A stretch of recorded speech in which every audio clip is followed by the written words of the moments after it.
You just know this is going to be dramatic when you see Firouzja, Niemann, who's been stealing all the headlines with these wild interviews, and a queen blunder on the board.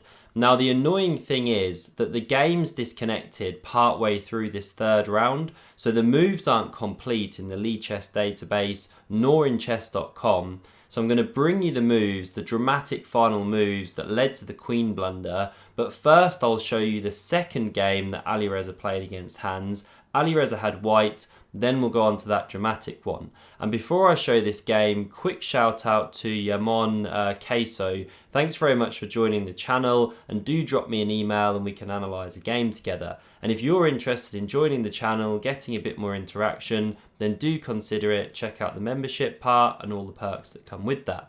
On with the show here. So Alireza had white. He kicks off with e4. He's been having so much success over his career with this. Now we go in for knight c6 and bishop b5, Roy Lopez. So knight f6 played. Now we had d3. So Alireza doesn't want to go in for the end game stuff with the queens coming off in the Berlin here. Now we had bishop c5. Alireza takes on c6. Pawn recaptures. And now he develops this knight to d2. Just briefly to show you, you can't take this pawn here. Let me turn the engine off. You can't take the pawn on e5, or then there's queen d4, threatening mate, also the knight. That's game over. So the knight just develops here instead. Now we had bishop to e6 developing, castles, and now the pawn is on prise, the king is safe, so this one gets defended. Now king h1 played. And if you go knight g4, by the way, well, white can go queen e2, defend, you're kind of losing time. So instead, we just had this move, pawn h6, standard looking move, and Hans is actually delaying castling the king here. You know, is he going queen side, king side, cat and mouse going on? Will Alireza go f4? Well, first he goes a3. We had a5 to stop b4, so now b3 played. Very standard idea in these structures to fianchetto the bishop, and put pressure on e5. And now Hans decides to go king side with the king. So bishop b2, the knight drops back to cover the pawn. Now queen e2 develops, connects the rooks, rook fe8, again looking after the sensitive point. And now this is an interesting moment. You know, when you go king h1, instantly made me think, okay, Alireza wants an f pawn push here. Something like knight h4, preparing f4 is possible, but instead he goes for this plan of bringing a rook to the d file, and now here you feel Hans goes critically wrong. So when I'm running this with the engines, it's looking at pawn b5 here. It likes this move, gives more space, takes control of c4 critically, so the knight can't jump there, and when the bishop tucks back, you know, it's not so passive. But he doesn't go b5, he goes a4. And this allows Alireza to push on here. The bishop drops back, now knight c4, and the pawn is very weak. The queen is attacked, so there's no time for f6. So the bishop has to chop that one off. But now all of Alireza's play just comes harmoniously together. He's got rid of that knight that didn't have many jumps. He's opened the d file for the rook. And after the queen moves, rook d2 prepares the double here. f6 covers the pawn. Now c5 played, just squashing out this bishop. What a horrible looking piece. So b6 played to liberate, but now rook a to d1. I mean, this is just awful for Hans. And if you try something like this, looks so natural, well, then you can start doing this. And it's kind of an eternal pin down the d file. You know, if you try queen e7, there's knight f5, and you're just in so much trouble here.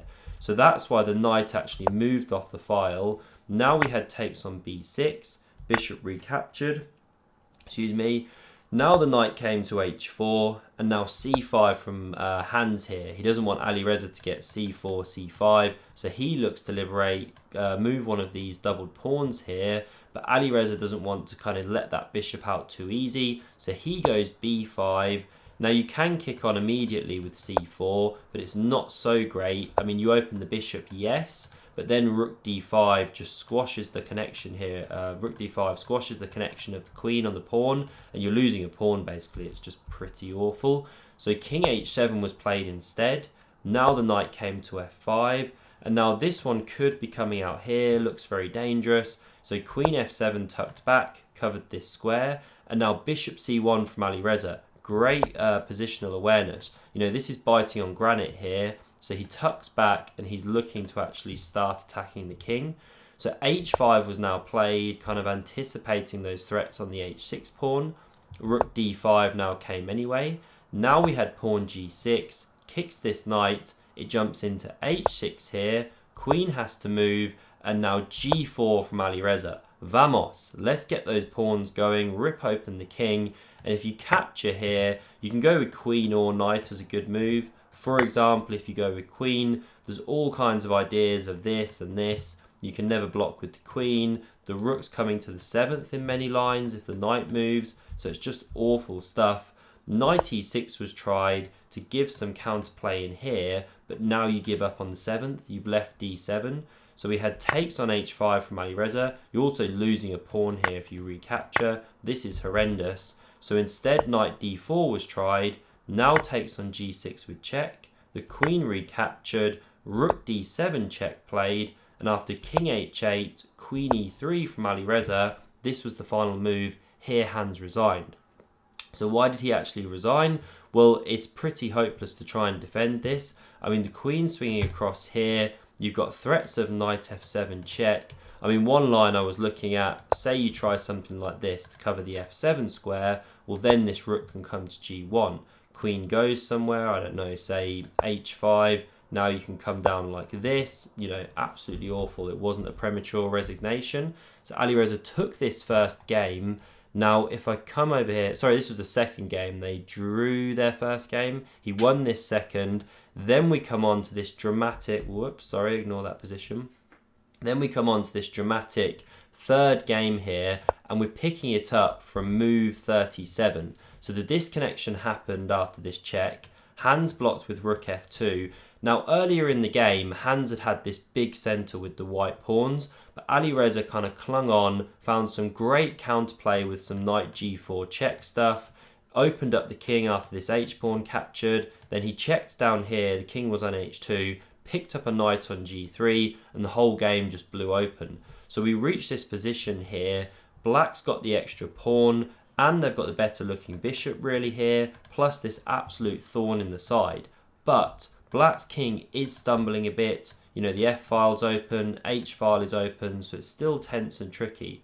So Alireza checks down here. We had rook f1, check back here, rook f2, check. So the draw's there if Hans wants it. But to his credit, he actually wants to keep fighting. I mean, don't remember, he's a game down now as well, so he kind of has to fight if he can, especially with the white pieces. So king h2 was now played, and it's a really nice idea. He's actually giving a pawn in this line, so he's now 2 pawns down. But when Alireza snaffles that one, well, now you've opened up the e-file. So the king moves away, and now if you keep checking, this isn't so great, because after the rook blocks, you come back and check. Well, this time you could block with a counter check, and say the king moves, this is actually mate down here, so that's no good. Queens come off, check, king moves, then you pick up an exchange. Okay, game's blown open, and white should be a bit better. So Alireza didn't carry on checking on a1. Now in this position, he finds this excellent defense, because rook e3 is a pretty big threat down this e-file, but Alireza goes rook to d4, because after rook e3, now he slams down bishop e4 instantly. Beautiful defense, kind of everything's glued together here. But Hans finds a really nice way to sharpen up the position now.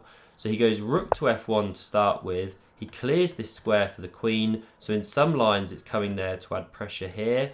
And don't forget about this maneuver. This could be very dangerous too.